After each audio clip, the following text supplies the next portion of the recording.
Untold hours into the deepening night, Stevenson heard a shout. The voice sounded American with others. He called hoarsely in reply, and echoing one another, ranging by sound, the source of the shouting finally found them. It was a man, swimming alone. Soundman Howard Cayo, the former circus acrobat, had been with the men on the scaffolding. He was one of just a few there to survive the shark attacks, saved, it seemed, by his litheness and strength. Cayo joined the group, relating the horrible story of what had happened on the scaffolding. The fear was with them already, but now it worsened. They kicked and splashed at phantoms. Clutching the floater net hitched to Copeland's raft, kicking futilely in the direction of land while Copeland and Bob Roberts paddled from the raft, Stevenson prayed silently. God, if you get me out of this, I'm going to become the best husband and raise a great family. That's all I'm going to ask. The nighttime sky, impassive and immobile, betrayed no sign of the passage of time. To Jack Moore it seemed very much like an entire week of darkness. The first indication of change that touched George Bray's senses came to him after midnight. The rich scent of land. The pure ocean air cleansed the nasal cavities so thoroughly that there was no mistaking the sweet effluvium of the Samar jungle. Its rich, warm smell came wafting over the waters, borne to them on shifting winds. The ocean currents or tides or whatever other inscrutable forces pushed them through the waters were shifting too. When the survivors tried to swim toward shore, the currents defied them. With a man straddling the ring of the raft on each side, they paddled to exhaustion but made little apparent headway. But once the men surrendered to the current, the tides seemed to relent and even to cooperate. When Bray heard the sound of breakers hissing on the unseen beach, he guessed that his group couldn't have been more than a mile from land. They resumed paddling, but a nagging thought made them hesitate. Samar was Japanese-held. You didn't just go ashore by night without doing a little reconnoitering. The Dark Island was famous for danger. Discovered by Ferdinand Magellan in 1521, Samar was 5,000 square miles of oozing malarial swamps fringing majestic forested mountains. The terrain was liberally soaked with the blood of insurgents, saturated with a myth of violence. From the 1901 Balangiga massacre, in which 59 United States troops were ambushed and killed by Filipino guerrillas. This provoked Brigadier General Jacob Smith to declare that all Filipinos over the age of 10 must be killed, and the interior of Samar must be made a howling wilderness, to the nightmare campaign waged by the Pulahan insurgency against the Manila Constabulary in 1904 to 1905, in which rebels burned 53 villages in a 2-month period. It had fairly earned the nickname the Bloody Island. Samar had seldom known peace, even less now that its foreign occupiers were as brutal as its native insurgents. The clouds shrouded the moon. Where squalls fell to the sea, they looked like forests of trees on land. Without knowing their geographical bearings, the men could not know what to do. In the pitch dark, in the safe distance, Jack Moore spotted a patrol boat of some kind, its searchlight playing over the dark waters in their vicinity, but failing to discover them. George Bray and the others stopped paddling and lay to rest, trying to orient themselves by the position of the moon. But like the tides, that too was a shifting variable. It lay hidden behind thick clouds. They fell asleep one by one, and when they awoke again and found their bearings by the early light of daybreak, they discovered that they had drifted farther out to sea. A ship steamed toward them in the night, its head-on silhouette materializing tall and black against the backlighting moon. A few survivors of the Johnston shouted out, desperate that the ship not miss them, but when it came closer and then turned broadside to them, everyone suddenly went quiet. Its pagoda-shaped mast was all too apparent. Ellsworth Welch identified it as a Terutsuki-class destroyer. It was probably searching for survivors from one of the Imperial cruisers sunk in the battle. The presence of a larger predator compelled men who were kicking at sharks to float motionless, loath to break the surface with an out-of-place splash that might reveal their presence. Men who were singing abruptly stopped. What had been a very noisy group became as silent as a graveyard, Harold Beresonsky recalled. When the ship's searchlight beam swept the seas near them, the silence was broken by soft prayers. The random strikes of the sharks terrified the men through the night. One moment a kid was there, quietly treading water. The next moment he was screaming, and seconds later he was gone. Quiet. then screaming, then gone. Just like that, Ellsworth Welch felt something grab the back of his lifebelt, rip it off, and tear his pants and shorts. "This was a situation for which I wasn't prepared," he wrote. "My contract with the Navy was to fight the enemy, not sharks." Robert Billy, wounded by the first Japanese salvo that struck the Johnston's bridge, swung in and out of consciousness through much of the night. Someone tied him up to an unwounded shipmate who helped keep his face out of the water. Thanks to his shipmate's kindness, Billy would survive.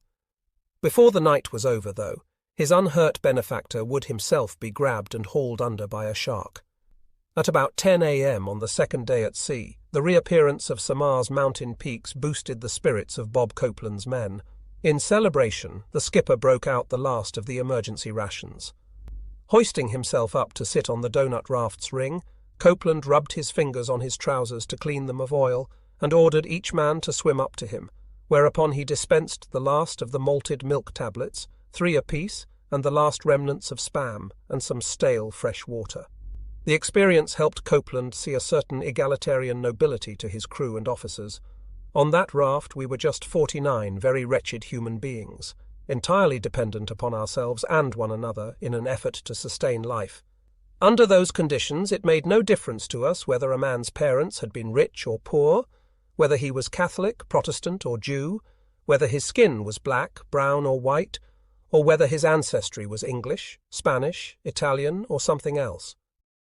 During their second day at sea, the oil mostly dissolved and washed away from their skin, revealing those things that Copeland no longer felt mattered anymore. Paddling gamely toward shore, Howard Kyo and Tom Stevenson straddled the overloaded raft on opposite sides. While they were laboring, straining to push the impossible weight of their craft through the low swells, a seagull began circling overhead. Seeing a potential meal, Kyo stood shakily, gathered his weight behind his paddle, and swung it upward in a wide arc. He missed the bird, but caught Tom Stevenson full in the head on the follow-through, knocking the dazed lieutenant into the sea. Around mid-afternoon, while Stevenson was shaking off the effects of the blow, easier pickings came their way. The men on Copeland's raft spied a wooden crate floating some distance away from them. Kyo and fireman First Class John Kudalchuk took off after it, and, retrieving it for their captain's inspection, discovered it to be stamped with Japanese characters. They pulled it open and discovered it was full of dried onions, more than 150 of them. They were passed around, and the men started devouring them, stopping only when they realized the extent to which the onions intensified their thirst. From that point on, dehydration and exposure to sun and sea threatened the survivors' lives as surely as did the sharks. Some of the men questioned Copeland's decision to paddle toward shore. With the possibility of rescue shrinking by the hour, they reasoned, shouldn't they be conserving their strength rather than expending it? Worn down by the multiple pressures of combat, injury, and the agony of watching so many of his crew die and his ship be smashed down around him, the skipper himself was beginning to lose his edge. There was only so much he could endure. In time, Copeland started to feel, as did quite a few others, that they should risk swimming to shore under the cover of darkness and make contact with Filipino guerrillas. But as the sun began to set, they were drifting by their best dead reckoning some 4 miles from the Samar coast, too far away to make it in by night, and too close to paddle very much farther in daylight without the danger of being detected in the morning, Copeland feared. While the sun set on their second day at sea, they elected to stay put and take their chances with the currents. After another day of riding the gentle swells, exhaustion set in, and men whose lives depended on their alertness began nodding off to sleep. At first, the problem corrected itself. When their faces hit the water, it served as a sort of self-activating wake-up call. But as their fatigue deepened, compounding the stress they had suffered in 2.5 hours of battle, the comfort of the tropical waters was like morphine, a quiet way to a gentle death. The men paired off, taking turns holding each other's faces out of the water so the other could sleep. The water's evident warmth masked its life-threatening nature. Though its temperature was worthy of the tropics, in the mid-80-degree Fahrenheit range, it was well below mean body temperature, and thus was cold enough to sap the body of a significant amount of heat. The speed at which a body loses heat depends on the density of the medium surrounding it. Since water is denser than air, it has a correspondingly greater capacity to draw heat from a body. And so, over time, the 10 to 15-degree differential between body temperature and the temperature of the sea sapped the survivors' energy, exposing them to hypothermia. In the quiet of the tropical night, teeth could be heard chattering. The men huddled close to gather one another's warmth. At about 10:30 on the second night, the Roberts survivors in Copeland's group spied a flashing white light on the water. Aware that other ships of Taffy 3 had gone down too, they were anxious to unite with their survivors and combine resources. But what if they were Japanese? Copeland had no weapon. There had been a .45 caliber pistol on the raft, but it had been tossed overboard owing to its weight. Their only other tools were a pair of sheath knives and 2 flashlights. Copeland flipped on the light in the direction of the mysterious flare and flashed Morse code for AA, Navy code for Who Are You? He then flashed the Samuel B. Roberts's call sign, Victory Dog 1413, hoping his correspondent would realize who they were and why they were there.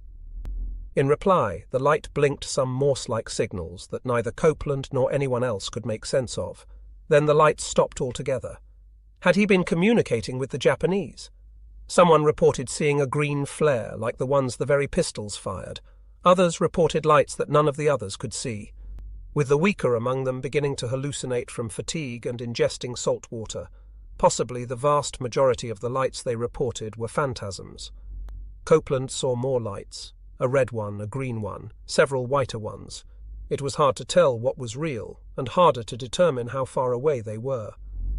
Copeland and his officers later surmised that an ocean current had carried them into a harbour, and the lights they had seen were on channel buoys and docks. It seems, however, that what they really saw were flares fired by another group of Taffy 3 survivors. When they heard the growl of diesel engines approaching and spied the dark silhouette of a small patrol craft, perhaps half the size of the Roberts, Copeland began to suspect they were closer to land than he had thought before. Though they did not know it, they were probably a mere 500 to 1,000 yards from the beach. Some of Copeland's men wanted to make a ruckus and hail the ship, but the skipper dissuaded them. The ship blacked out, passed within 100 feet of the men. About an hour before midnight, Copeland's exhaustion overcame him. His thoughts became vague and befuddled. He lost physical control over his hands and his head. He couldn't hold his head up out of the water, and he couldn't hold on to the tailing rope dangling from the life raft. Copeland retained enough mental acuity to appreciate his uselessness to his men. He argued with Bob Roberts that they should just let him slip away into the deep. But the tough exec won that argument. He lifted his captain from the water, placed him on the side of the raft, and held him around the waist from midnight till dawn. Copeland quietly withdrew into himself, surrendering command of the group to his subordinate, with the exhaustion its darker twin, Delirium. It was the product of fatigue and of the creeping effects of ingested salt water, a poison that tended to have a phantasmagoric effect on the brain. Though it did not seize hold of Copeland, it afflicted most of the men at one time or another during the second night. For 2 days the men had had nothing to drink save the brackish water in the 5-gallon water breakers that the raft carried for just this purpose. But soon enough a far preferable alternative presented itself. Tom Stevenson was delighted now to discover a freshwater source that no one had seen before. Why hadn't anyone noticed it? The lieutenant became convinced that if only he could make it down to the first deck of the ship, a scuttlebutt full of cool fresh water was right there for his pleasure. Right below him, a fountain right below him, a cool, clear arch of water. Its bubbling gurgle echoed in his mind. If only he could get below, his thirst would be slaked. The ship was right down there, for Christ's sake, hovering there below him. There's water down there, fellas. I'll be back in a minute. Fortunately for Stevenson, he had the good manners to speak his plan aloud. Hearing the young officer's self-termination brainstorm, Bob Roberts and Lloyd Gurnett grabbed hold of him and tied him fast to the floater net. As the night wore on, it was clear that the mentally sound were outnumbered and outlasted by the delirious. All of a sudden, the night was filled with the siren songs of fresh drinking water, hot coffee, native girls, and warm home cooking. Bob Roberts himself was not immune. An officer swam up to the exec, saluted, and requested permission to go below. Roberts granted it, and the officer swam off. As the currents propelled the survivors westward through the night, Roberts discerned a point of land that was dotted with fine homes. A gala dinner party was in progress, tuxedoed men and gloriously begowned women enjoying a high time by the sea. The delirium was not limited to the men on Copeland's raft. Dick Rode left Moore's group and swam around looking for a hole in the sea through which he might crawl to gain access to the freshwater scuttlebutt. Charles Cronin, a yeoman second class, retrieved him, but at the first opportunity Rode was swimming away, looking for a hole containing lemonade. After Cronin had saved him again, the radio man realized that the Philippines weren't all that far from India.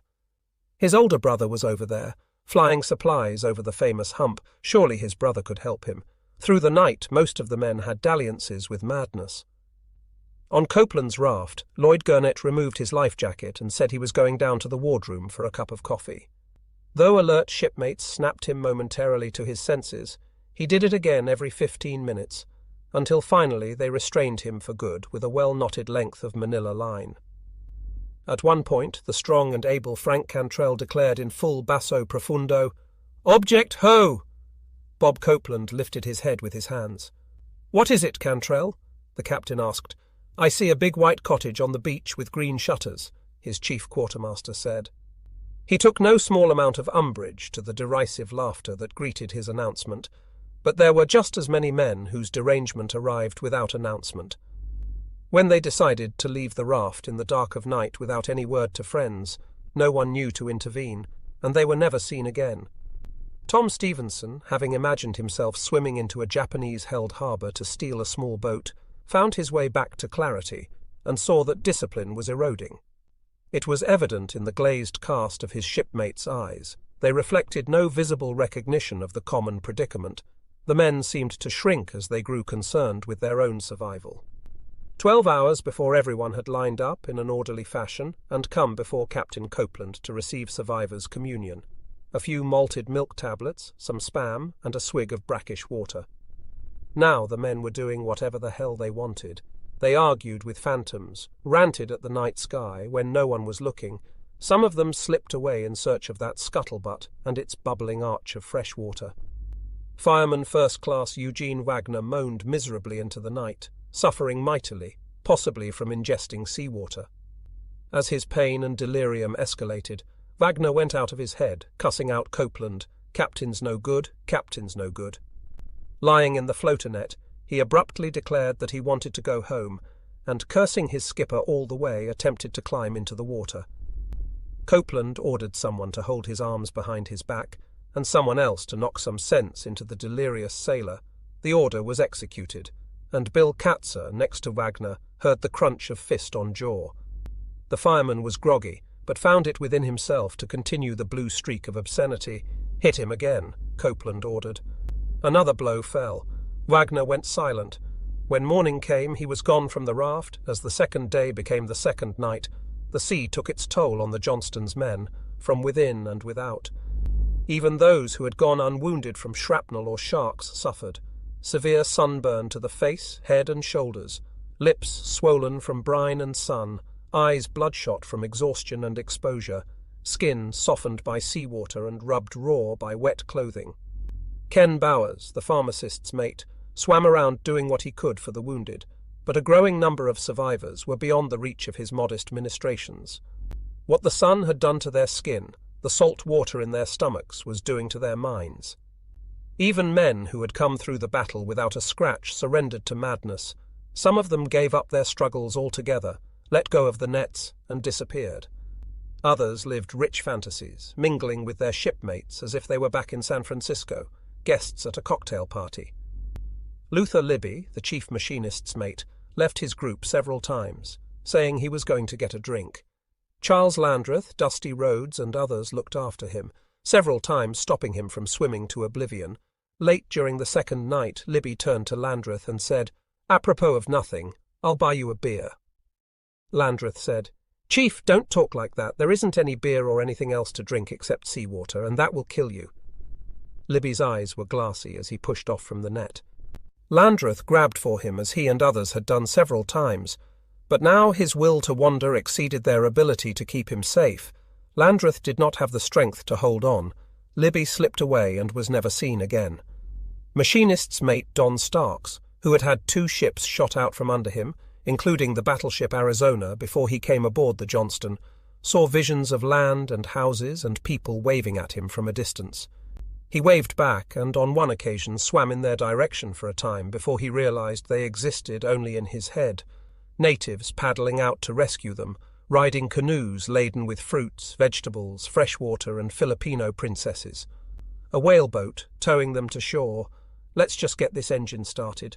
No, it's not a whaleboat, it's a destroyer there. Captain Evans is up on that mountain over there. I'm going to go meet him. No, the captain just sailed by us on a ship. Said he's going to come back to pick us all up. Most of these delirious declarations found at least a few credulous takers, we believed it, wrote John Mostowy. Who cared any more? By night, George Bray and his Roberts shipmates paddled, guided by the brilliant field of stars, chasing them west in their flight over the horizon. Around midnight, on the darkened horizon, they finally saw the lights. From the way they moved, the men determined the lights to be on land, not sea. They seemed to be moving to and fro like lazy fireflies, suspecting they might be Japanese troops. The men ceased paddling. They floated motionless and considered their options. They decided that they preferred the certainty of the dangers they knew to the unknown terrors ashore. They could make their move toward land, if such a move had to be made, by daylight, when they could better sort through the risks and the opportunities. But after a night of fractured sleep and fragmentary dreams, the men of George Bray's group awoke to a discouraging sight. The shore was gone. The currents had toyed with the sleeping men. At first, aided by the east by northeasterly wind, they had flowed west, supporting the men's exhausted efforts to paddle for the beach. But then, as they slept, the currents seemed to shift, and the men drifted back out to sea so far that Bray didn't know if they would ever reach land. All they could make out were Samar's sharp mountain peaks poking up from below the horizon. Seeing no sign of rescue, no ships, no planes, the men on the raft resumed paddling. Their kapok life vests, good only for about 20 hours, were no longer much use. Soaked through with sea water, the flotation devices had less buoyancy than the humans they were meant to save. The men took them off and got rid of them. The floater net, too, had its best days behind it. Its hard rubber discs had sponged up too much water to float. As a result, the net hovered beneath the ocean's surface, weighted down by its survivors. They decided to keep it, however. At least it held the group together. The weariest and weakest of them had resigned themselves to death now. Where delirium took hold, tired minds spun fantasies of rest, recreation, and rescue. 5 of the healthiest among them, George Bray, Mel Dent, Chalmer Goheen, and 2 others, decided to take their chances swimming to shore. There was no great send-off. The others had retreated into their private miseries, so the 5 men just started swimming. They had gone west perhaps a mile or so, the rising sun behind them lighting their way, when they spotted a dark shape on the horizon. There was no gauging distance from sea level, but Bray thought the spot was getting bigger. If it was a ship, it seemed to be approaching them. And sure enough, it was a ship. It came closer and closer until the flag fluttering from its main mast came into partial focus. It was red and white, streaked with bright red lines. The rising sun of Imperial Japan was headed their way. With rescue ships seemingly absent, the survivors contemplated their best alternative to rescue by American forces. Like the Japanese survivors drifting in Surigao Strait 3 nights before, Bob Copeland and his men would rather die than be picked up by their enemy. In view of what they had been through, a few of them, Bob Roberts, Howard Kyo, Rudy Scow, and John Kudalchuk, were in excellent shape. But for the most part, the survivors' physical and mental condition was low enough to make the prospect of capture and internment in a poorly supplied Japanese prison camp seem less desirable than a clean, quick death. That night they had stayed quiet while a ship passed them in the dark. Now another vessel approached. Rudy Scow, the chief torpedo man, had the sharpest eyesight in the bunch. "Scow, take a good look at that ship and tell me what she is," Copeland said. "Captain, I don't know what the hell she is. I think an American flag is flying from her. I can see red and white stripes." Copeland pointed out that Japanese battle pennants had red and white stripes too. But after another few moments of scrutiny, Scow was convinced. "Captain, I know she's an American ship. I see a little blue corner in the flag." Copeland asked Bob Roberts to verify the sighting. The executive officer hoisted himself up on the side of the raft and peered through the morning light. "Well, Captain," he said, "I can't be sure, but I think there's a blue corner in that flag." They watched the ship approach them, about 2 miles off the coast of Samar. Some of them wanted to shout out and hail the ship. Copeland feared the worst, should his trusted torpedoman prove wrong, but he also recognized the urgency to get his badly wounded men to safety.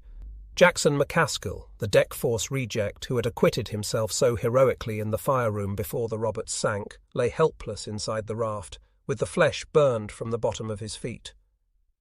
Tullio Serafini, the old radio department chief, was in severe shock, with bones protruding through the skin of his torn legs and left shoulder. "Okay, Scow," Copeland said. "Are you dead certain?" "Yes, Captain. I'll stake my life on it, all right? Up you go." Copeland found the strength to help Scow hop up onto the raft.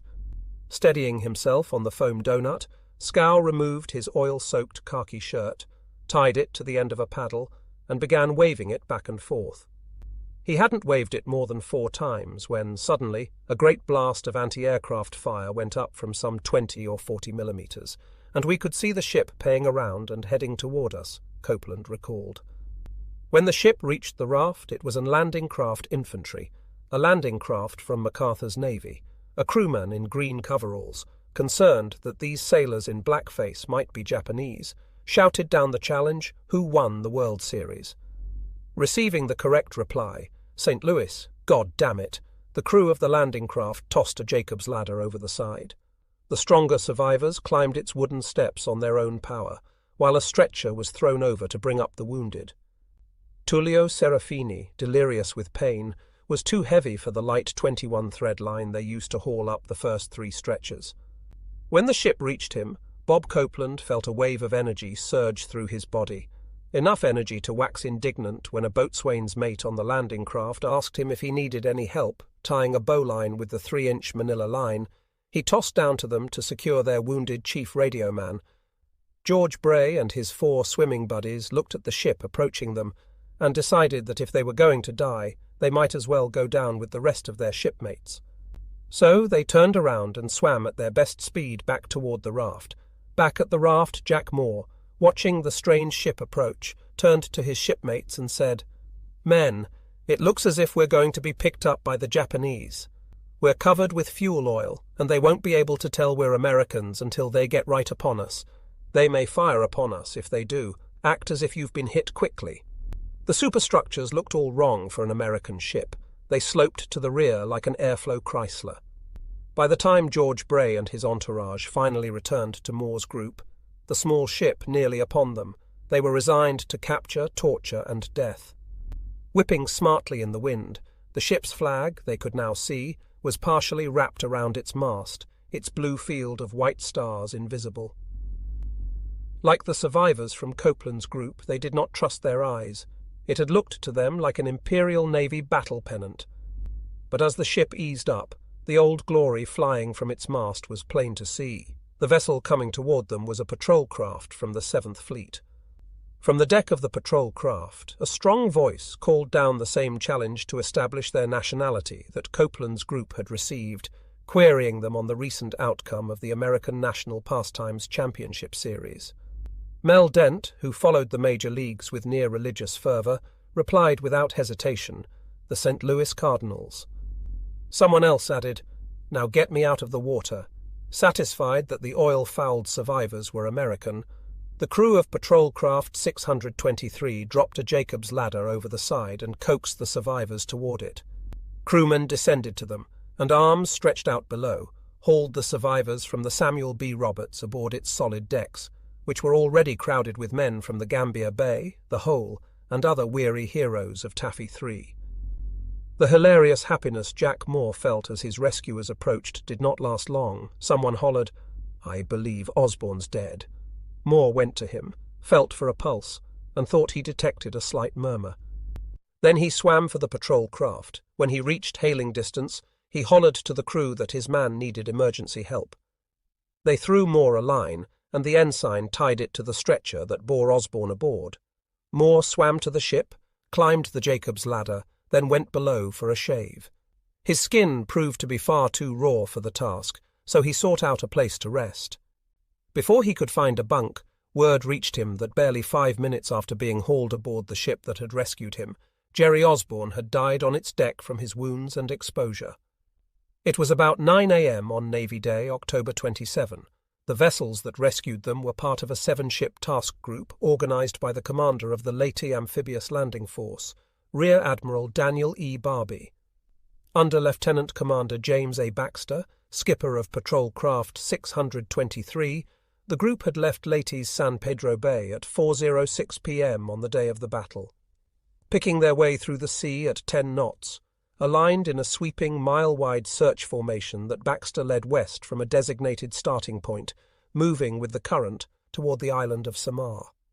Baxter's ships had only empty oil slicks and a single Japanese survivor to show for their efforts when, at 10:29 p.m., Lieutenant Allison M. Levy, Patrol Craft 623's officer of the deck, saw red, white and green very flares about 20 miles ahead to port. Risking shelling from a nearby Japanese-held island, which was said to boast 8-inch shore batteries, Levy ordered Captain Baxter awakened and asked his skipper for permission to break formation and investigate the contact. Twice denied, Levy took matters into his own hands, turning to the helmsman and ordering all ahead flank and left full rudder. Baxter ran topside, hollered at Levy that he had disobeyed orders, and ordered the helmsman to resume the original course. I informed the skipper and the helmsman that I had not been properly relieved of the deck, Levy wrote, and that I would not accept Captain Baxter's order to relieve me for another 15 minutes, so that his eyes could become adjusted to the total darkness. As the ship continued toward the flares, Baxter's eyes adjusted. He saw the flares, and the argument became moot. Baxter set aside any issue of insubordination, and agreed that the flares were probably American. Spotting a raft, he ordered the rest of his ships to investigate with him. They hit a Samaritan's jackpot from midnight to 3:35 a.m. on October 27. The crews of the 7 rescue ships busied themselves retrieving survivors of the Gambia Bay from the sea. Its decks crowded with almost 200 exhausted and wounded sailors. Patrol craft 1119 was ordered back to Leyte, while the others continued searching. At 7:45 a.m. another raft was found, and men from the Roberts were brought aboard. About 45 minutes later they were joined in safety by survivors from the Johnston and the Hole as well. No one could have guessed how close to one another the 4 ships' survivors had drifted. The southwesterly currents and their own feeble movements over the water had swept them into the same quadrant of ocean. When James Baxter's flotilla arrived, pulling them out of the water was quick, concentrated work. By 10:19 a.m. on the 27th, when the rescuers set course to return to Leyte, Captain Baxter's task group had saved about 1,150 survivors of the Gambia Bay, the Hole, the Johnston, and the Samuel B. Roberts. Because of the delay in rescue, some 116 men had died at sea. The task group's flagship, Patrol Craft 623, carried so many Taffy 3 survivors that Baxter had to order 5,000 gallons of fuel pumped into the sea to keep his ship from foundering on the way back to Leyte. Crewmen from the patrol craft cut George Bray's blue jeans from his brine-softened legs, removed his denim jacket, and lathered his skin with rags soaked in diesel fuel to dissolve the residue of black oil that clung to him. The patrol craft's narrow deck, covered in a brown-black ooze of blood and fuel oil, was so crowded with survivors that a man could scarcely walk across it. Bray was given a shot of whiskey, then taken to the chow hall for a few bites of oatmeal, which he promptly vomited up. Needing a place to collapse, but having seen the tight real estate market topside, Bray walked forward from the mess hall and descended a ladder through a hatch to the crew's sleeping quarters. He poked his head into the first compartment he found and saw a sailor reclined on a bunk. The sailor asked Bray, "What are you looking for?" He replied, "Just a place to lay down." The sailor, registering Bray's weathered condition, got up from his bunk, patted it down and said, "Here, take mine." The Roberts survivor hit the sack and was asleep for what seemed about 17 seconds when the clatter of gunfire roused him. Several waves of Japanese planes had swooped over the small ship, strafing, drawing vigorous fire in return. The cacophony was enough to interrupt his sleep, but it did not bring him fully to his senses. He had endured 48 hours at sea, surrounded by sharks, barracuda, and creeping madness. No punk Japanese pilot was going to come between George Bray of Montgomery, Alabama, and some hard-won rest. The officers and 24 sailors on the boat that had hauled aboard Copeland's 40 men were overwhelmed by the work of caring for them, but they didn't mind it a bit. Most of them were already bare-chested, having given their shirts to Gambier Bay survivors. Weeks ago, en route to Leyte with 6th Army troops aboard, their ship had been filled with men. Now its hull brimmed with life again, in a mission of mercy instead of assault. Like the rest of his officers, Bob Copeland did not wear insignia on his shirt, the better to avoid torture in the event of their capture.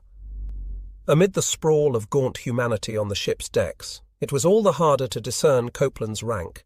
Covered in oil, mostly naked, he looked like any of the other half-wasted Taffy 3 survivors. The boys on the landing craft gave him a rag and a bucket of diesel oil and encouraged him to wipe himself clean. I took about 3 swipes and fainted, fell right off the bench on the deck, Copeland wrote. He felt someone lift him up and plant him in a seated position. It was Earl Pop Stewart, a radarman 3rd class, giving his captain a bath. Stewart had his exhausted skipper about half clean when the ship's general alarm began tolling. Japanese planes had found them too, as the landing craft infantry's crew scrambled for their machine guns. The Gambier Bay and Roberts survivors scurried for cover.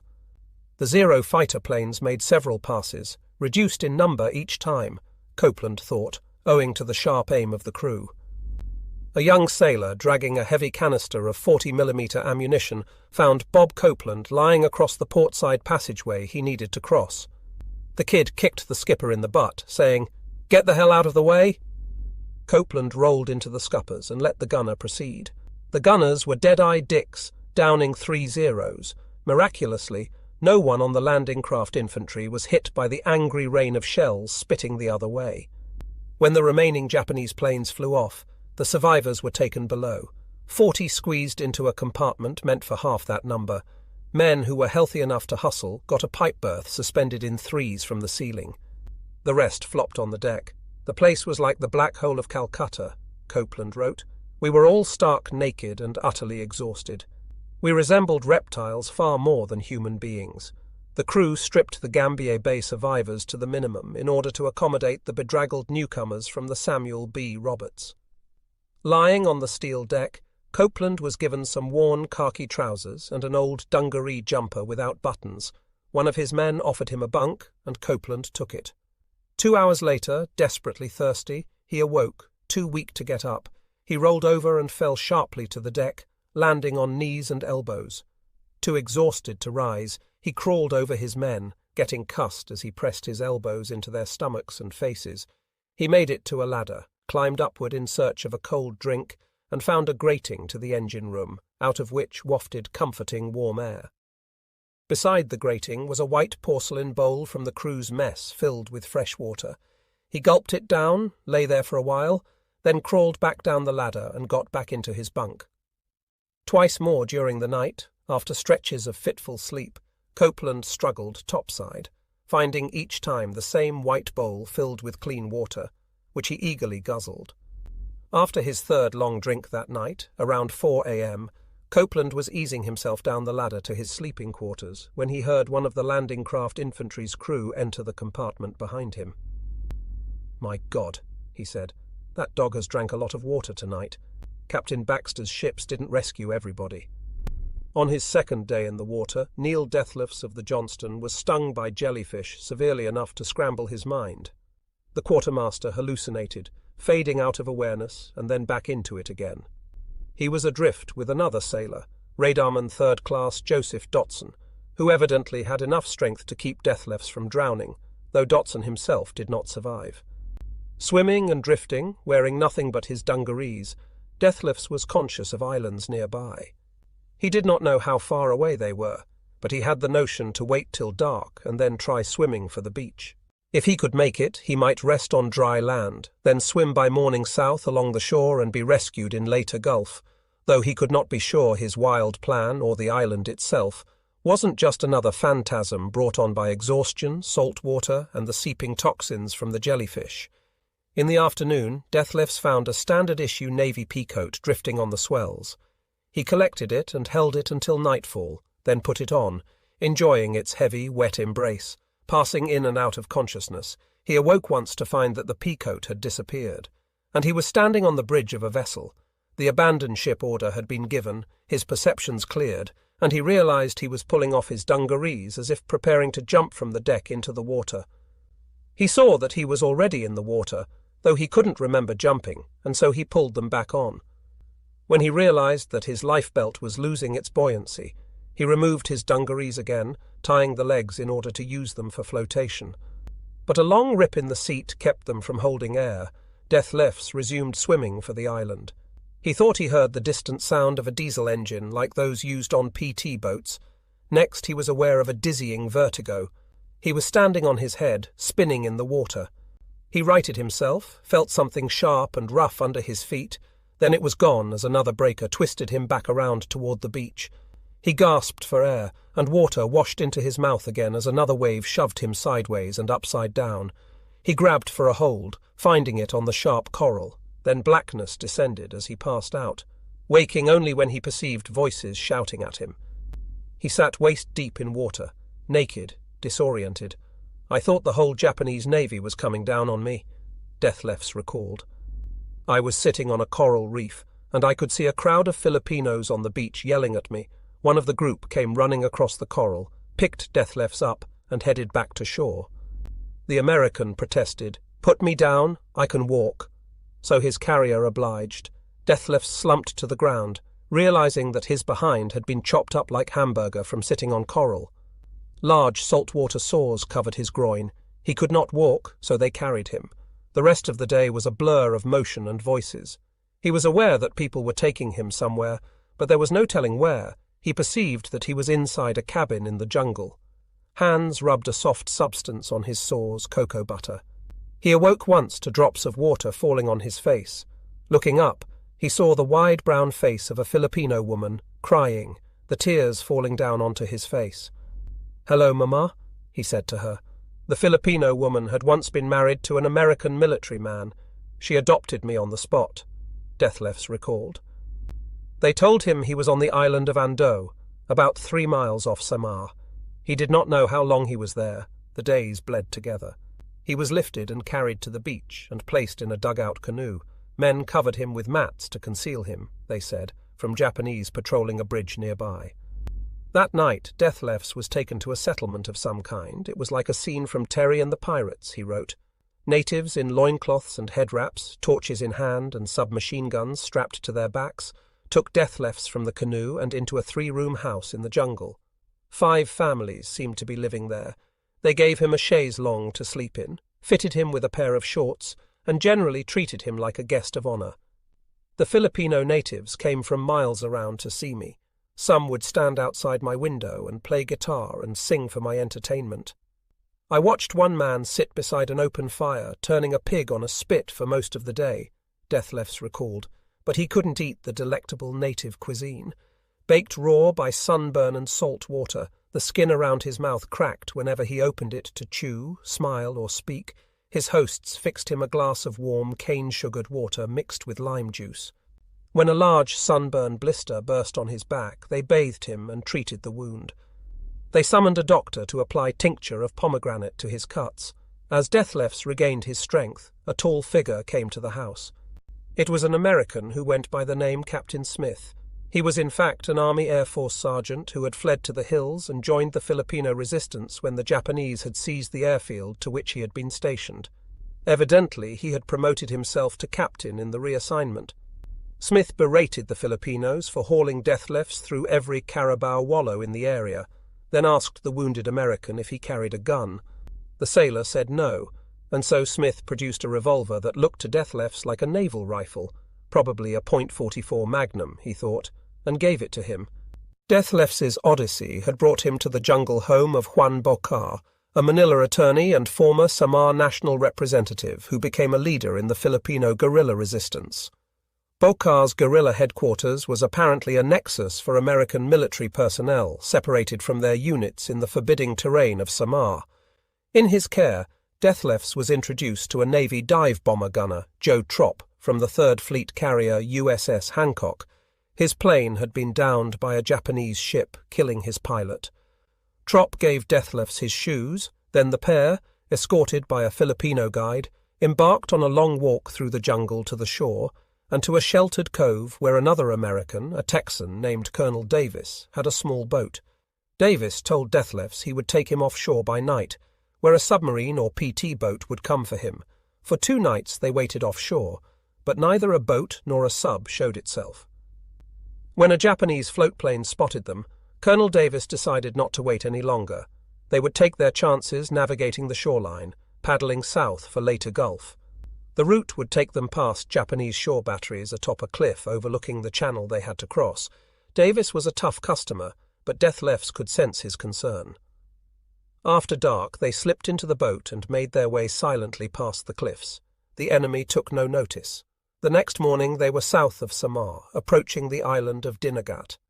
They raised the American flag on their craft and navigated around the island until they spotted an American landing craft infantry, then flagged it down, using semaphore to indicate they were survivors in need of help.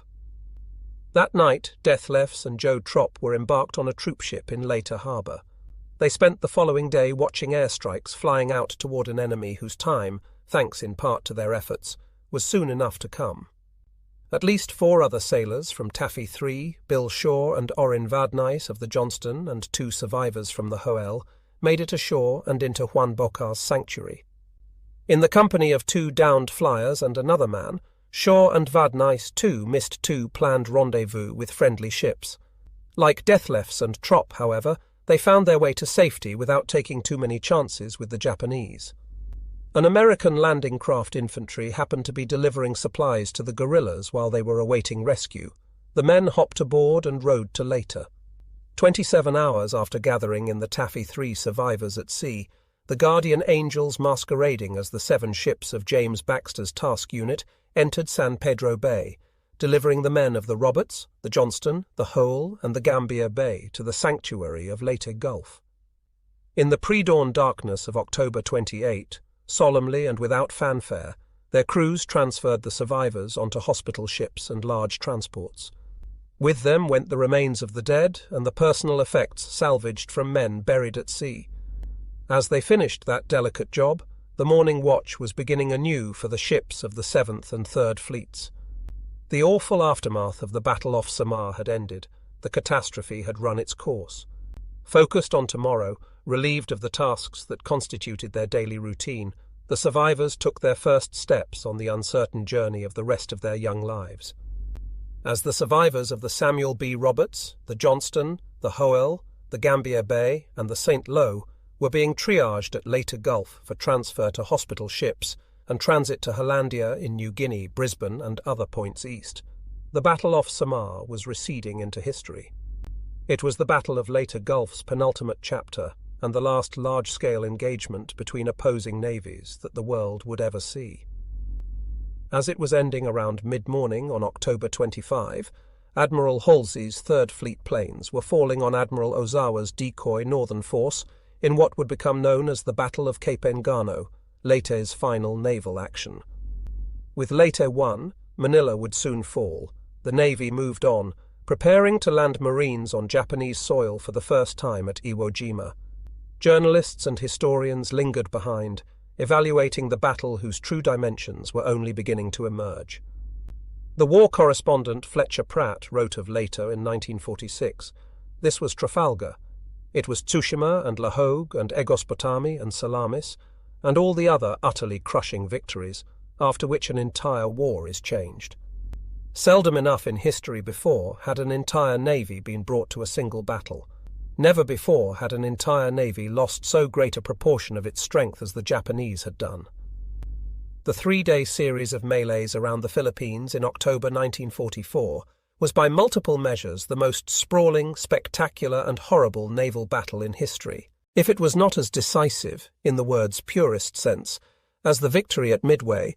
It was the greatest naval battle ever fought for the distances it spanned, for the tonnage of ships sunk, for the duration of the duels between surface ships, and for the terrible losses of human life, some 13,000 sailors, airmen and officers, including perhaps 10,000 on the Japanese side alone, and about 850 from Taffy 3.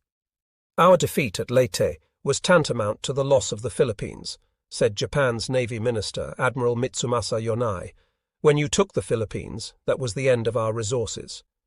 The Battle off Samar was a battle of firsts, the first time a United States aircraft carrier was destroyed by surface gunfire, the first time a ship was sunk by a self-termination plane, the first time the mightiest battleship afloat fired on enemy warships.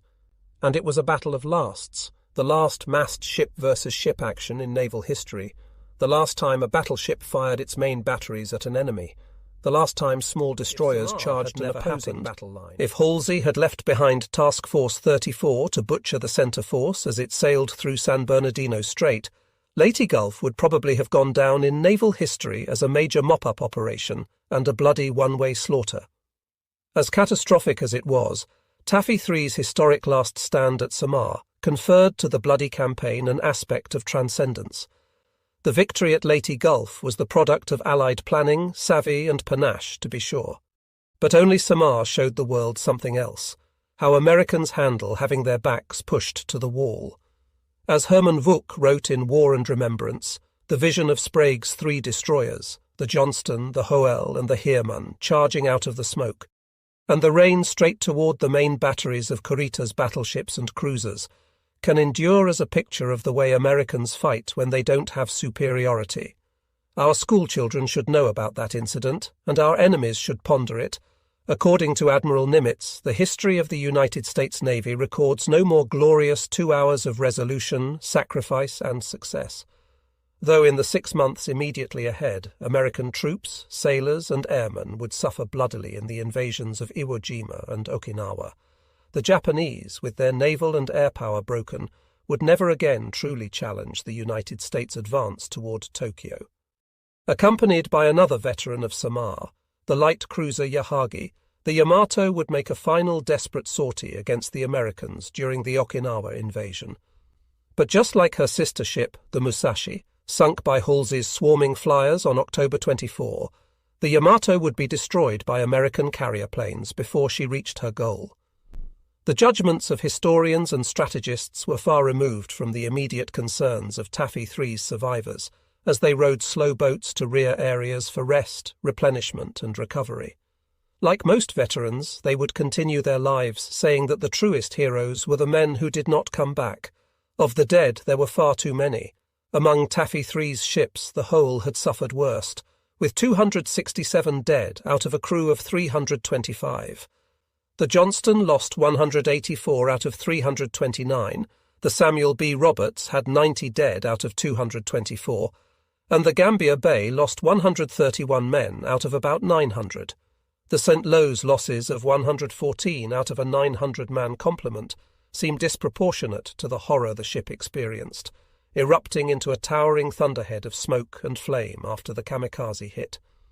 The prompt rescue of the St. Lo's survivors was the fruit of Ziggy Sprague's risky decision to detach the Heermann and his 3 remaining destroyer escorts from screening his carriers, even though his 4 jeeps had all been damaged by kamikaze attacks and stood to suffer more. None too eager to strip his escort carriers of their protection, Sprague didn't mind, in his official action report, taking an indirect shot at Admiral Kincaid for the predicament. This desperate expedient, which left the task unit without any screen for the next 8 hours, was made necessary by the absence of any rescue effort from other sources. Sprague's gamble paid off. That afternoon, nearly 800 men of the St. Lo and its air group, VC-65, were saved. The Dennis, the Heermann, the John C. Butler and the Raymond stayed behind, retrieving swimmers from the lost carrier well past dark, as Sprague retired to the southeast to rendezvous with Taffy 1 and ultimately set course for rear areas. The Dennis alone hauled aboard more than 400 St. Lo survivors, a soaked and wounded mob nearly twice as numerous as the destroyer escort's own crew. The ordeal of the survivors from Taffy 3's 4 other sunken ships was the bitterest and saddest of memories, not much less so for Sprague than for the men themselves. The mistakes of the Naval High Command had started the events of October 25, and the mistakes of the Naval High Command influenced how they ended. Though it was not his way to air dirty laundry, Sprague privately blamed the delayed rescue effort on the commander of the 7th Fleet, Admiral Kincaid.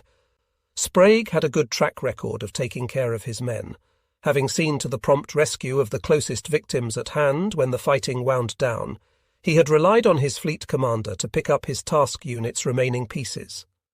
The pickup happened, but not before an estimated 116 men died during the 3-day, 2-night ordeal at sea, in the margins of his copy of C. Van Woodward's 1947 book, The Battle of Leyte Gulf. Sprague wrote, "This was a disgrace, and I blame Kincaid, who promised rescue ships upon my demand.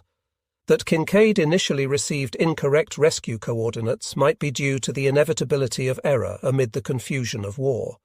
That several hours passed between the 7th Fleet commander's discovery of the inaccurate coordinates and his ordering a new search, which was based on coordinates nearly as far astray as the first ones were, seems attributable to communications breakdowns within the 7th Fleet. Pilots had been wagging their wings at Taffy 3 survivors throughout the first afternoon. Whether they broke the radio silence and called in sighting reports, and what became of the reports if they were made, is unknown. At San Pedro Bay in Leyte Gulf, Bob Copeland and the survivors of the Samuel B. Roberts were parcelled out to different ships depending on their health status. The worst off were taken to the evacuation transport, Tryon, the moderately wounded were loaded aboard a landing ship, Tank, and the mostly healthy were transferred to a patrol craft. Though the men were well cared for, mistakes happened. Somehow Tullio Serafini got loaded aboard a patrol craft, along with his skipper and other lightly injured survivors. Shortly after being taken aboard, a Roberts survivor crawled over to Copeland's bunk. Even the uninjured were too exhausted to walk, and informed him that Serafini was dying. Lying on a cot near the fantail, the chief radio man, who even his captain said was the kind of man I would have been proud to call my father, passed away with his tearful shipmates gathered around him. The survivors of Taffy 3 made their meandering ways to rear areas for rest and recuperation.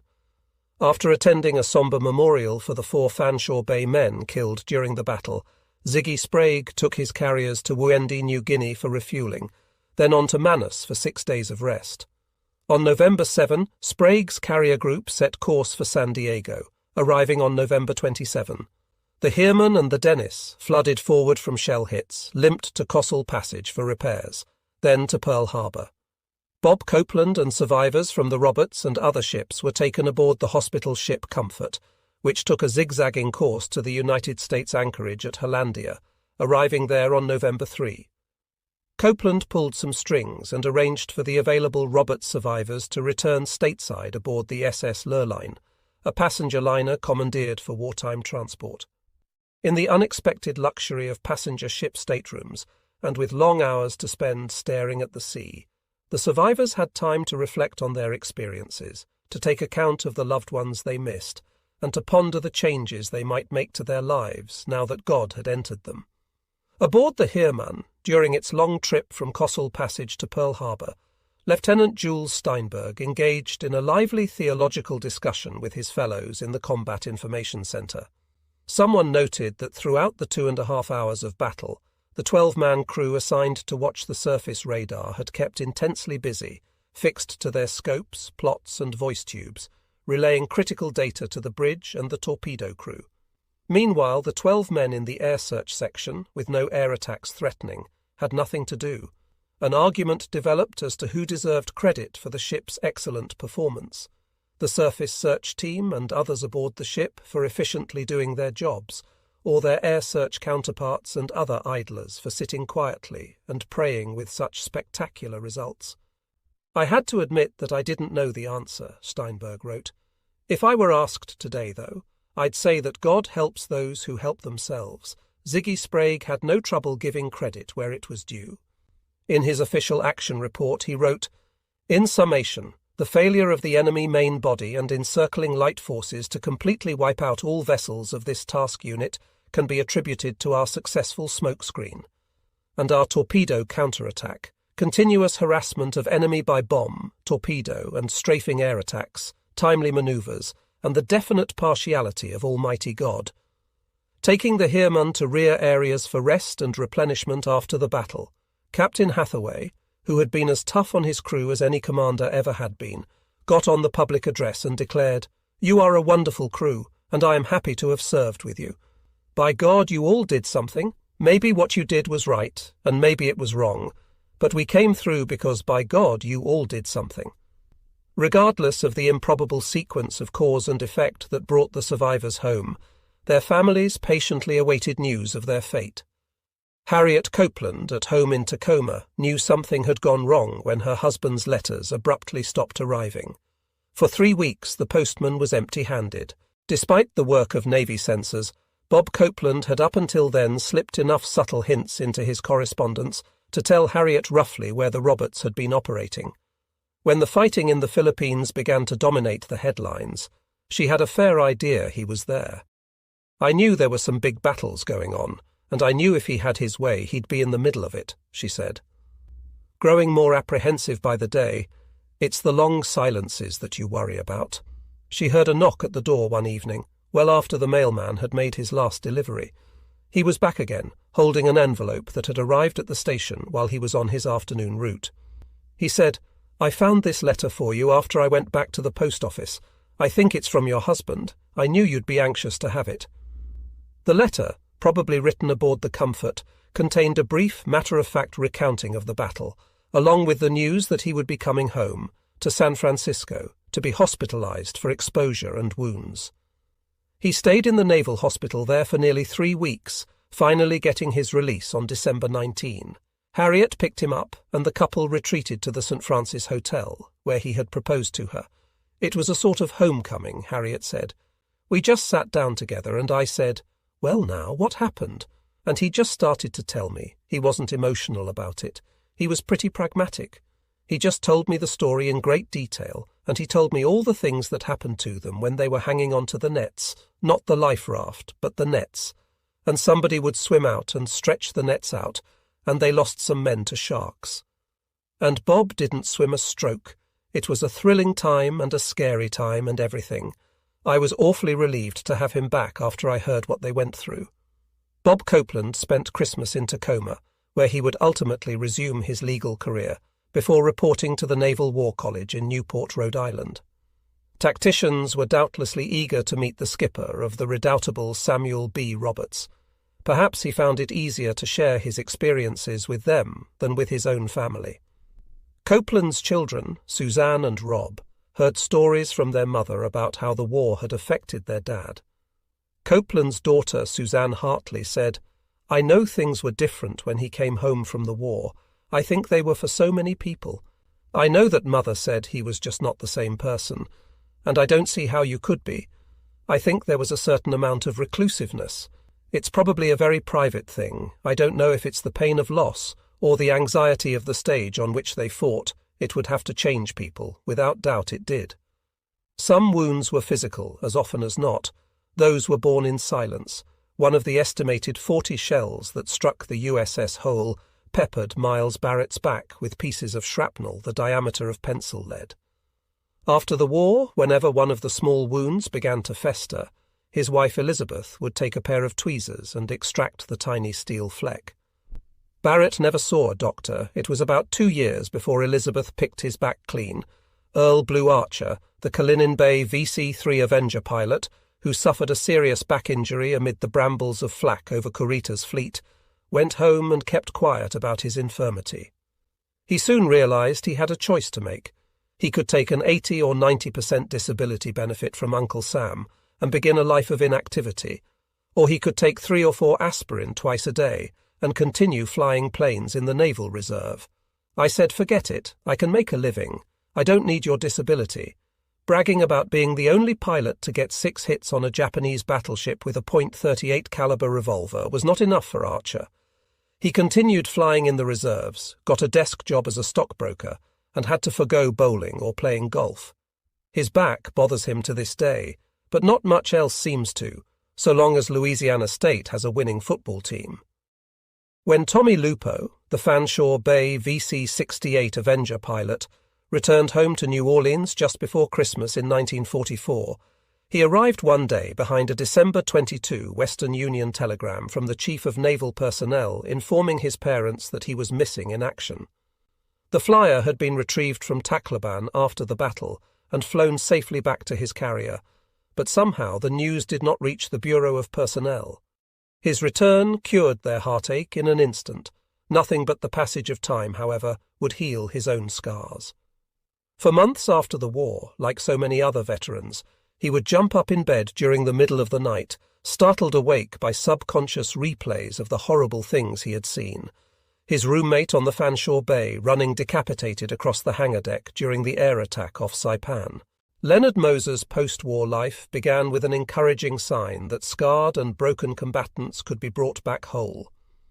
One day during operations off Okinawa, after the Fanshawe Bay had been patched up and returned to action, the aviation machinist's mate had watched as a Wildcat fighter plane came in too high on its landing approach, missed the last arrestor cable, and began an uncontrolled, bouncing skid down the flight deck that ended when it hit the forward emergency barrier, flipped over, and landed with a crunch of metal and glass atop two other planes. For the next 2 weeks, on orders from the engineering officer, Moser's sole duty was to set up shop on the hangar deck and try to recover at least one working aircraft out of the mess. With a hand-picked assistant, he laboured around the clock, starting with a reasonably intact fuselage. They attached the landing gear from another plane, then cannibalized instruments, guns, wing roots, control surfaces, and so on, struggling, weld by weld, to build something flight-worthy. As they worked, pilots started gathering around the two Airedales. Would they be able to get the work done before the next operation began, and would this Frankenstein really fly? Within 10 days, Moser and his helper had made a plane rise from the ashes. They declared victory, but who would flight test the thing? The plane looked flyable. Mechanics had checked her from propeller hub to rudder and found nothing wrong. Still, no pilot volunteered to fly the navy blue Phoenix, risen from the hangar deck to the catapult and poised to take to the air again. "I guess they didn't trust our work," Moser wrote. Finally, a pilot stepped forward and said he would give the plane a whirl. Moser told him it was as good as any other bird the Fanshawe Bay had. Evidently Moser's word counted, the engine roared to life, and the reconstituted Wildcat, with the large white designation J5 stenciled on its fuselage, roared into the air. "He really wrung it out," Moser wrote to Harold Kite. "He did dives, stalls, rolls, loops, and everything he could think of. He really put on a show for about a half an hour or so, and came in for a perfect landing. Moser jumped up onto the wing and asked if there had been any squeaks or other irregularities. The pilot told him the only problem with the plane was all the metal screws and shavings that had been left on the floor of the cockpit. When he rolled the plane, he'd gotten a faceful. Otherwise it was a warbird worthy of the Fanshawe Bay's battle-tested Eyrie. About a year later, promoted to chief and discharged at San Francisco, Moser and his wife were reunited and driving homeward to Nebraska. Eastbound on the freeway, they noticed a freight train cruising on the railroad tracks alongside them. It appeared to have a military cargo. Looking closer, Moser saw that several of the train's flat cars carried aircraft, Wildcats among them.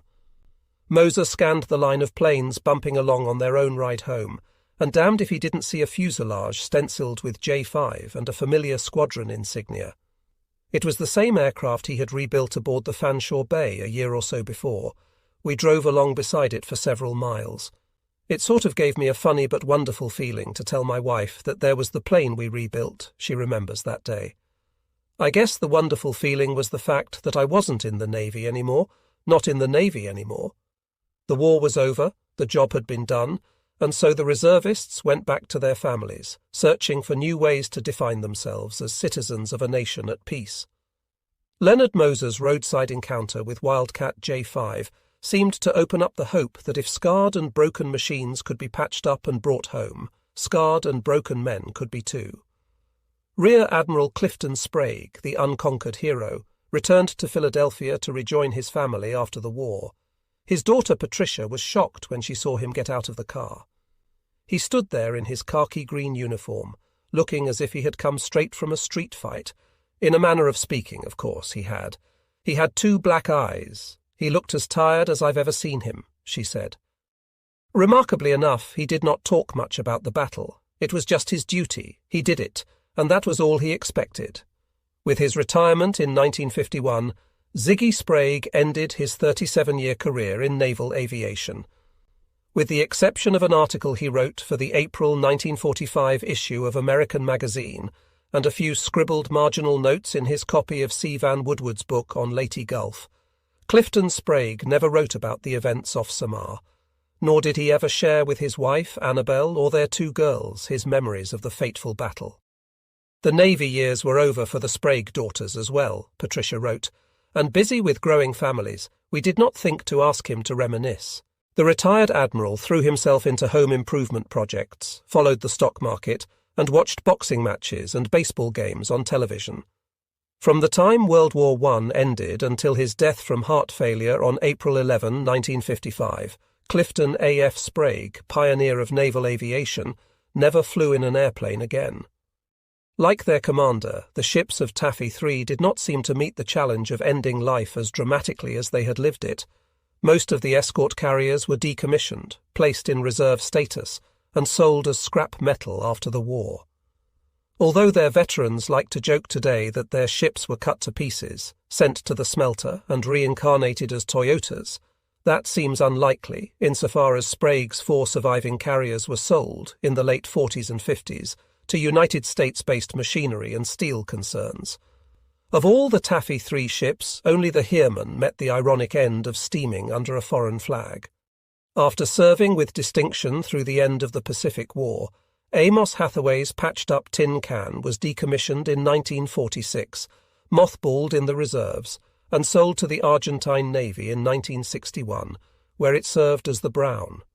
That a gaudily decorated ship such as the Heermann could be traded away to a foreign fleet may suggest the degree of institutional amnesia or ennui that gripped the Navy as memories of the war dulled and gathered dust.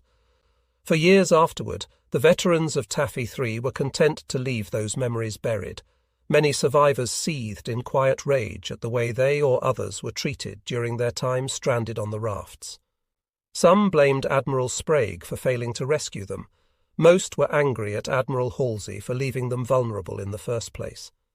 They generally kept such emotions pent up, seldom if ever speaking of them with their spouses or children. They corresponded with shipmates they had grown closest to. Johnny Leclerc's mother was the recipient, at her home on Live Oak Street in Dallas, of a series of moving letters from Samuel B. Roberts survivors. Dudley Moylan, Tom Stevenson, and others wrote to her, at first to give personal testimony to the circumstances of Johnny's death, and later to assure her that his memory was still with them. No one suffered pain, nor were there any mangled bodies. They were all killed by the terrible blast, Stevenson wrote her on December 1, 1944. John died a hero's death. Yes, you can rightly be proud of your son. I know that I am proud to have had him as a friend. The details must have been hard to take. But with John's official status as missing in action, most likely Mrs. Leclerc was glad to have the uncertainty of his fate dispelled. It must have brought a degree of closure to be informed by shipmate J. M. Reed. I hold no hope that he is alive, none at all. On the 10th anniversary of the battle, on October 25, 1954, long after the shock of the Western Union telegram had subsided, Dudley Moylan wrote Mrs. Leclerc to say, "It is very easy for me to think of the Roberts and her men as still sailing somewhere, only I am rudely not with them. I miss them both, the living and the dead, and sometimes I can't remember in which group a friend belongs. They stay alive and they stay young while I grow old, young and carefree, young all over, young and smiling like Johnny. It is a good way to remember them. Mostly they got on with their lives. The fleet commanders had been quick to send words of congratulations and praise, and official citations and awards came their way too. Chester Nimitz greeted the 4 surviving Taffy III carriers on their return to Pearl Harbor with a message that read in part, "Your successful fight against great odds will live as one of the most stirring tales of naval history. As long as our country has men with your heart, courage, skill and strength, she need not fear for her future." Ziggy Sprague lobbied successfully to get all 13 ships of Task Unit 77.4.3 awarded a Presidential Unit citation. Ernest Evans was Taffy III's sole recipient of the Congressional Medal of Honor. Sprague received the Navy Cross, as did Bob Copeland, Leon Kintberger, Amos Hathaway, and several pilots, including Bill Brooks, Tom Van Brunt, Tex Waldrop, Richard Fowler, and Edward Huxtable. Sprague's Navy Cross citation read like the rest of them, in part, for distinguishing himself by extraordinary heroism in action against an enemy of the United States. Admiral Sprague's personal courage and determination in the face of overwhelming enemy surface gunfire and air attack were in keeping with the highest traditions of the Navy of the United States. But strangely, for all the honours handed out, the Battle off Samar was for a time the victory whose name the Navy dared not speak. To celebrate it too vigorously, Admiral Nimitz felt, would unavoidably be to criticise the Navy's most spectacular old lion. After the war, Nimitz tried to quash official criticism of Admiral Halsey, fearing the public relations damage it might do to the Navy. The wartime public was in the thrall of Bull Halsey's spark-plug persona and quotable wit, with budget battles to be fought in the post-war period. It risked too much to allow his reputation to suffer. Though Nimitz believed Halsey had blundered at Leyte, it never occurred to me that Halsey, knowing the composition of the ships in the Sibuyan Sea, would leave San Bernardino Strait unguarded. He wrote in a personal letter to Admiral Ernest J. King, who was himself outraged by Halsey's decision. He suppressed open criticism of Halsey.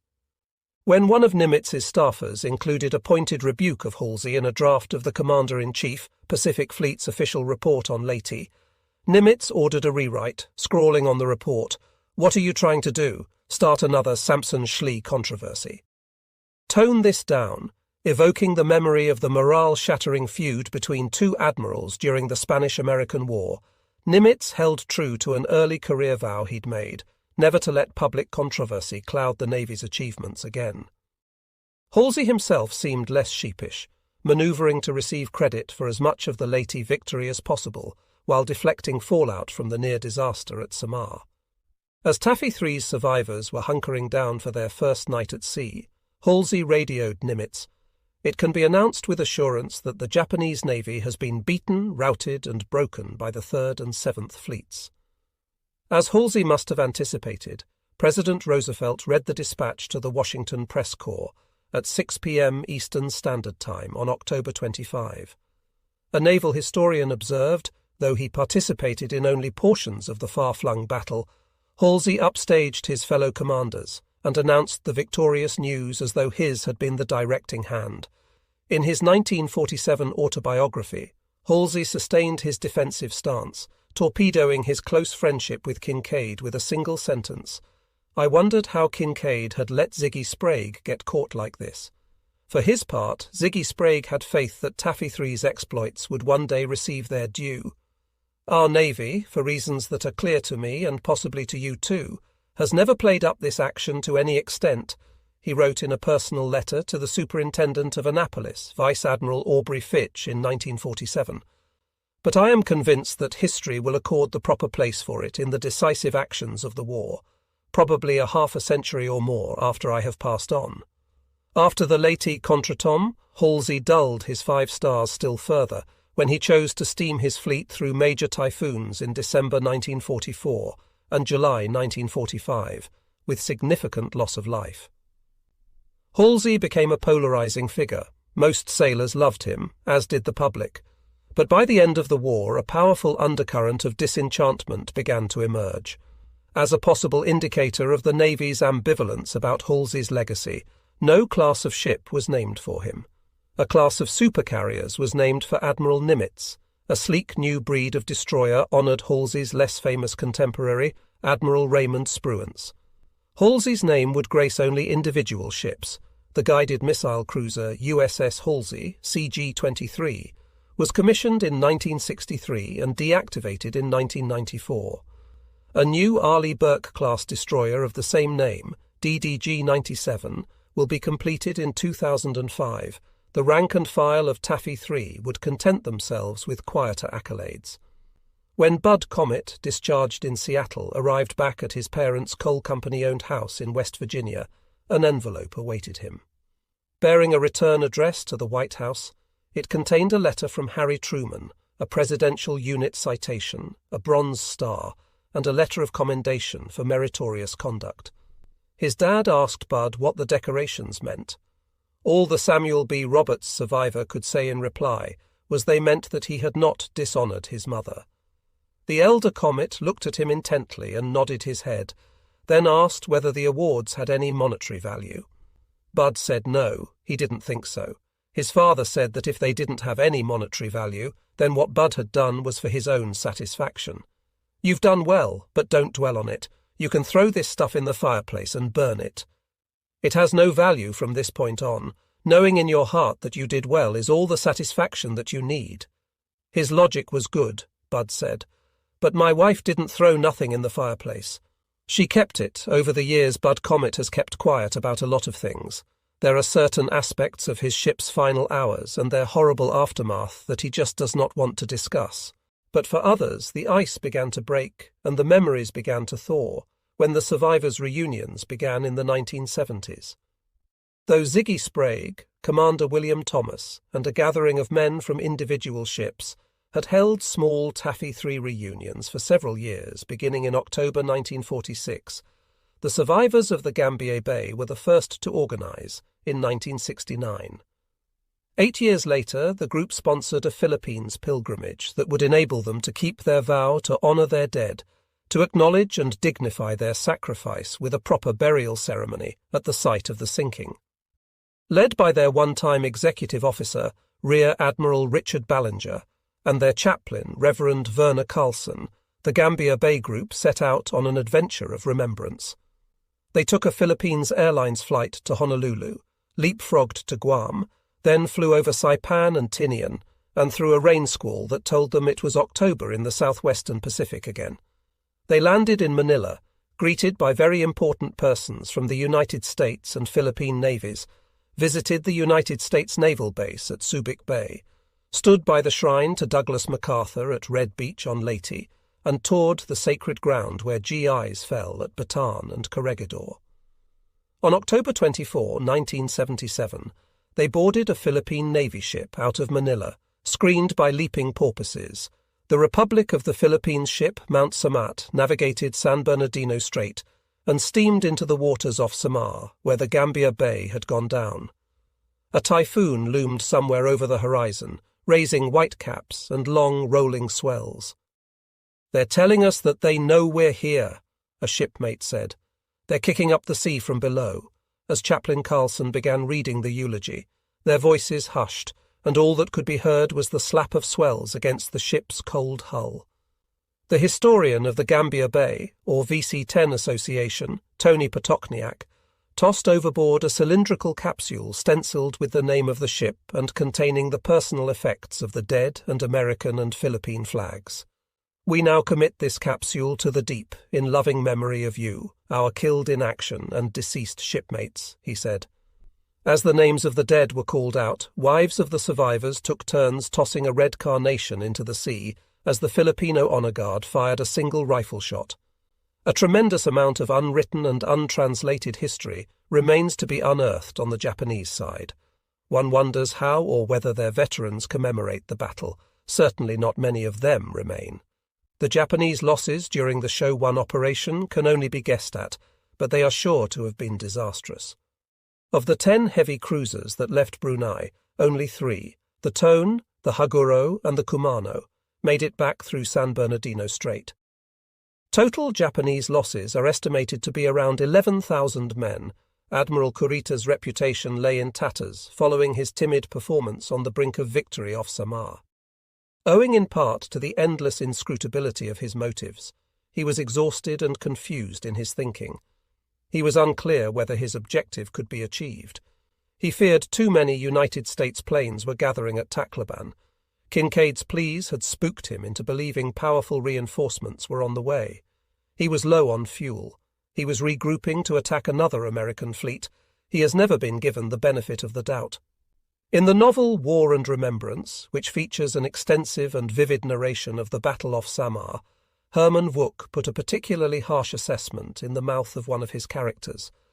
Kurita's role at Leyte had elements of the noble and the pathetic before his collapse into imbecility.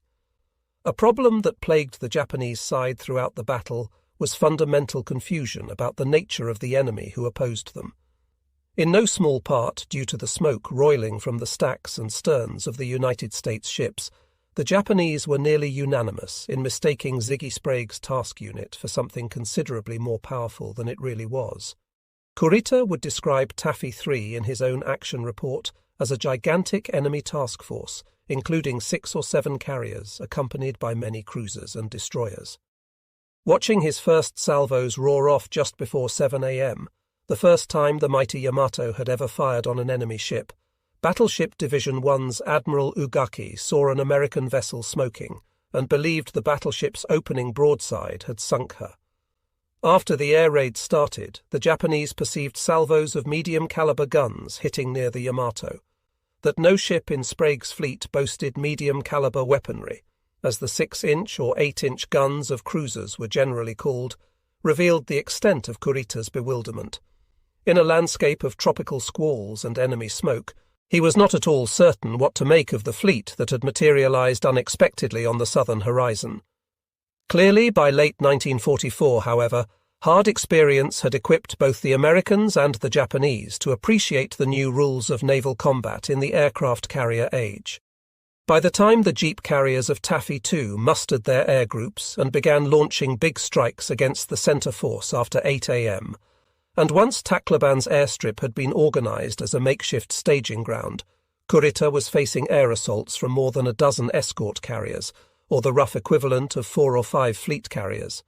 No matter how overmatched the Americans were at Samar, no matter how dashing their screening ships were in intercepting the superior force during the critical first 90 minutes of the unlikely battle, the strength of the United States forces that Kurita confronted was more formidable than many analysts have allowed. It does nothing to diminish the valor of the tin can sailors aboard Taffy 3's destroyers and destroyer escorts, or of the gallant aviators and Airedales who flew on that day, to say that Kurita's ultimate victory was by no means assured, and that withdrawing in the face of continuous and savage air assault was perhaps the prudent thing to do. An assessment offered by Ziggy Sprague has the beauty and inescapable merit of simplicity, of Kurita's decision to withdraw, he wrote to Admiral Fitch in 1947. I stated to Admiral Nimitz that the main reason they turned north was that they were receiving too much damage to continue, and I am still of that opinion, and cold analysis will eventually confirm it.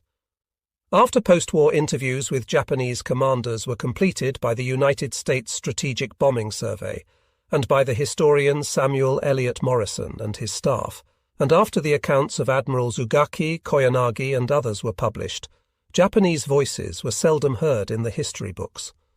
In 1984, Hank Pizdrowski, the VC-10 Avenger pilot and executive director of the Gambia Bay's Heritage Foundation, received a letter with a Japanese postmark. Dear Sirs, it began, I have the honor to write the men of the Gambia Bay as the ex-commanding officer of the Tone, heavy cruiser of the Imperial Japanese Navy, who fought against bravest shipmates of the Gambia Bay in the United States Navy, off Samar Island in the morning of October 25, 1944. The correspondent, Captain Haruo Mayuzumi, in neat cursive script blocked off on graph paper, recited his naval curriculum vitae. Then, rather than discuss the battle from a personal standpoint, launched into a technical discussion of Japanese naval gunnery. It seemed strange, a chilly disquisition that would warm only a gunner's mate's heart, after explaining, complete with charts, graphs and diagrams, how the caps of Japanese shells were engineered to break away so as to maximize their killing effect while traveling underwater. He wrote, I am very grateful when I read The Men of the Gambia Bay by Edwin P. Hoyt and knew some effect of 891 armor piercing of my ship, but Mayuzumi was more than a technician. He showed flashes of mercy and humanity too. He recalled that while firing on the sinking Gambia Bay, my fire control officer did never direct his gunfire to the spot in which many men were waiting to come down by Jacob's ladders. My young midshipman was wholeheartedly sending fire to the outside of the engine room. Suddenly many crew and passengers gathered near lifeboats near engine room. I immediately ordered ceasefire. The midshipman soon ordered to aim at the forecastle where no person could be seen. I saw you brave men, under gunfire and the flame, calmly waited the turn to go down by Jacob's ladders. I now eagerly pray good luck to all brave men of the Gambia Bay. The survivors' groups took it upon themselves to remember their dead and celebrate their victory, in part because no one else would do it for them, least of all for a time the United States Navy. But ultimately it was the Navy's decision to commission a ship in their own skipper's honour that brought the Samuel B. Roberts survivors together and catalysed their first efforts to hold a reunion. For 38 years they had tried to suppress the painful memories of the war, but in 1982 the christening of an Oliver Hazard Perry-class frigate in Bob Copeland's name helped show them the benefits of remembrance. The son of Roberts' survivor Jack Hewson, an attorney in Washington state, saw it announced in the Bar Association newsletter that Bob Copeland, the Tacoma attorney and Naval Reserve Rear Admiral who had passed away in August 1973 at the age of 63, would be honoured with a namesake warship. The younger Hewson called his father and said, "Dad, wait till you see what I've got to show you."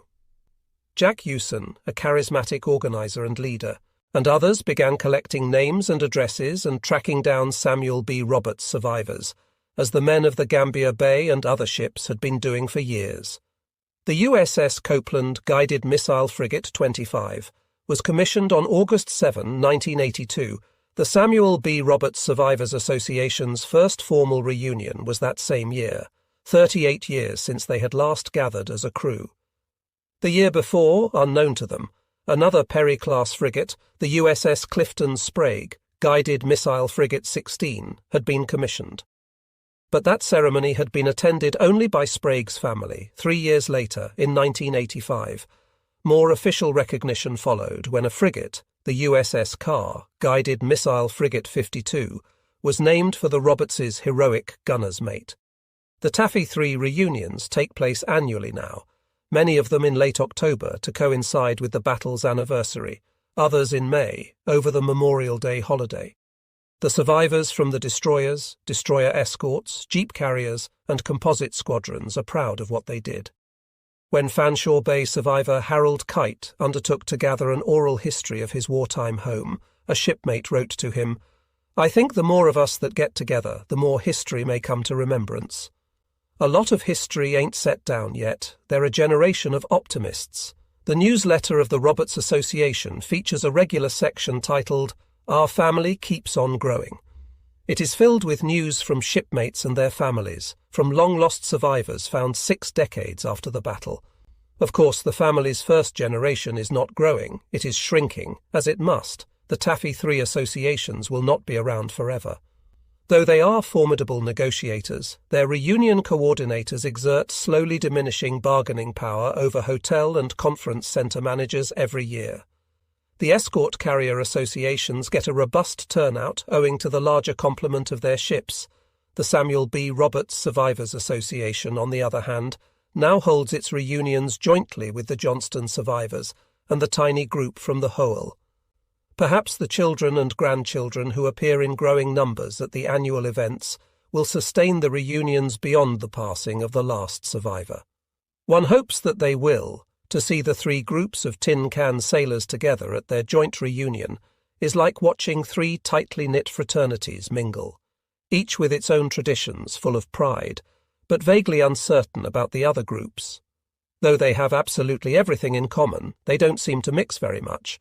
While they show a cautious curiosity and no shortage of collegiality, there is not a lot of mingling and sharing of experiences.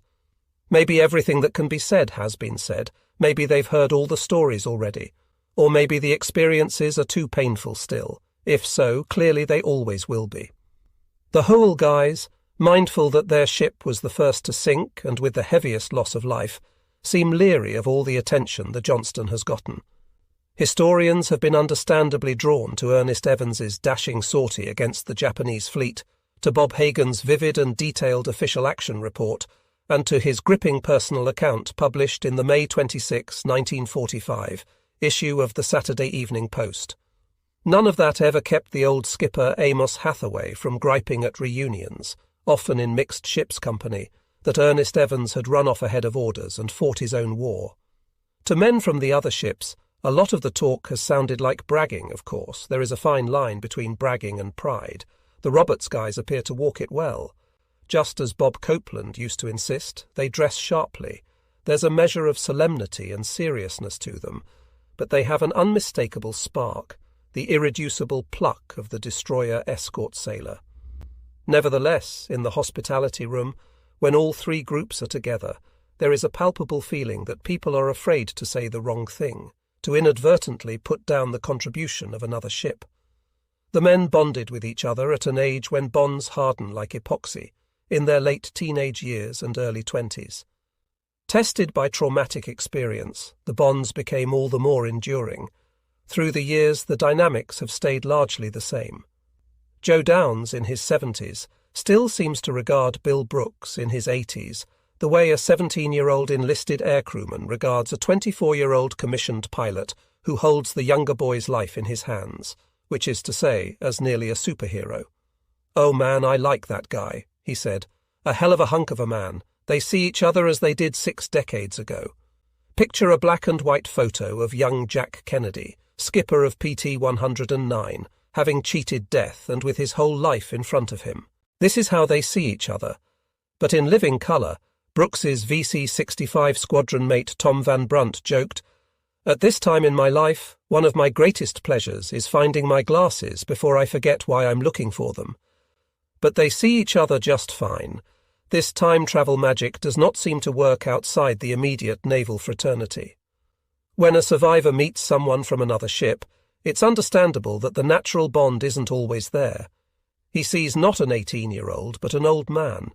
At the 2001 joint reunion of the Samuel B. Roberts, Johnston and Hole Associations in Albuquerque, the banquet speaker told a story that punched a sizable hole in this barrier of time. Captain Paul X. Rinn, a 55-year-old New Yorker who prickles with smarts, was the skipper of the third ship to bear the name Samuel B. Roberts, a Perry-class guided missile frigate 58.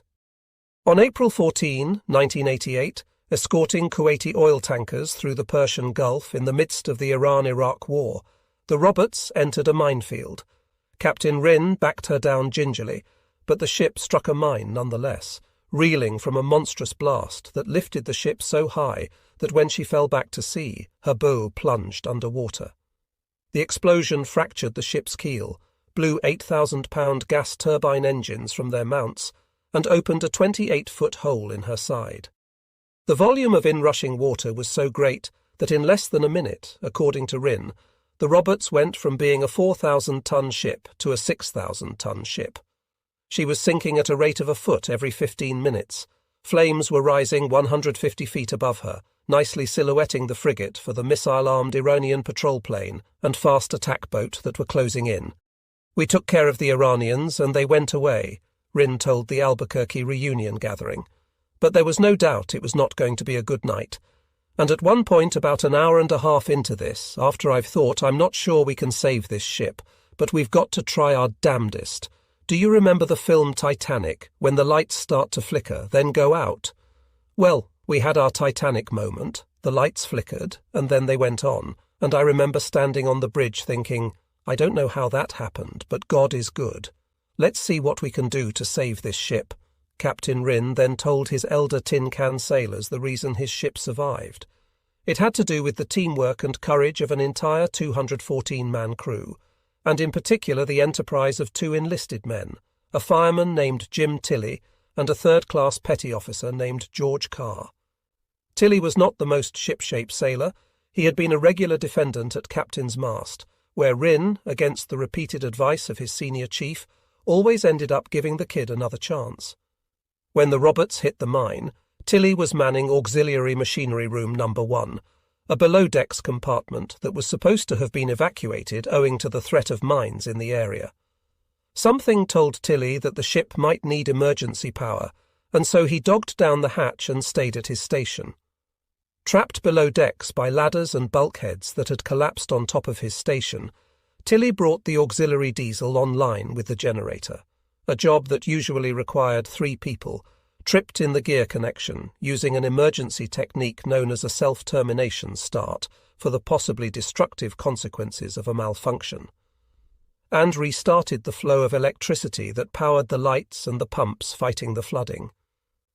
Tilley single-handedly kept the Roberts from succumbing to its Titanic moment. From that point on, Petty Officer George Carr, who shares a surname but no family heritage with Petty Officer Paul Henry Carr, insofar as George is black, kept the pumps running in a critical aft compartment for about 36 hours straight. Aware that operating a finicky pump even for just an hour was no minor feat, Rynn was amazed and puzzled.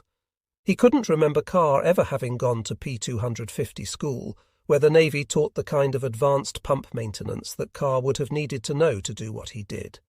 When Rynn asked, the 31-year-old petty officer said no. He never went to P250 school. "Captain, you've got to understand something about me. I can't swim a lick. I saw those sharks, and I saw those snakes in the waters around here, and I decided there was no way those pumps were stopping." Captain Rynn had made a large bronze plaque displaying the image of old destroyer Escort 413 and the names of all her crew, mounting it on the bulkhead in the amidships passageway leading to the quarterdeck. The plaque was always a focal point during the initiation of new crew members. Now it found another use. It sent a chill through me on the night of the mining, as we were fighting to save the ship, to see crew members passing the plaque and reaching out and touching it, not just one or two guys, but seemingly everyone who passed it. Clearly they were bonding with the heroism of the past.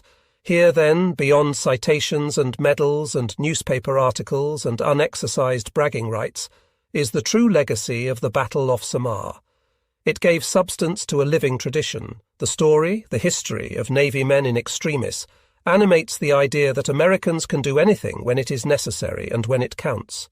As Captain Rynn put it, legend, tradition, history can drive a commitment to excellence that raises people and has them perform at a level above anything they ever dreamed they could do. And it makes all of us realize the potential that everybody who serves for you and goes to sea on ships, the veterans, should be celebrated for the distinguished citizens they have become.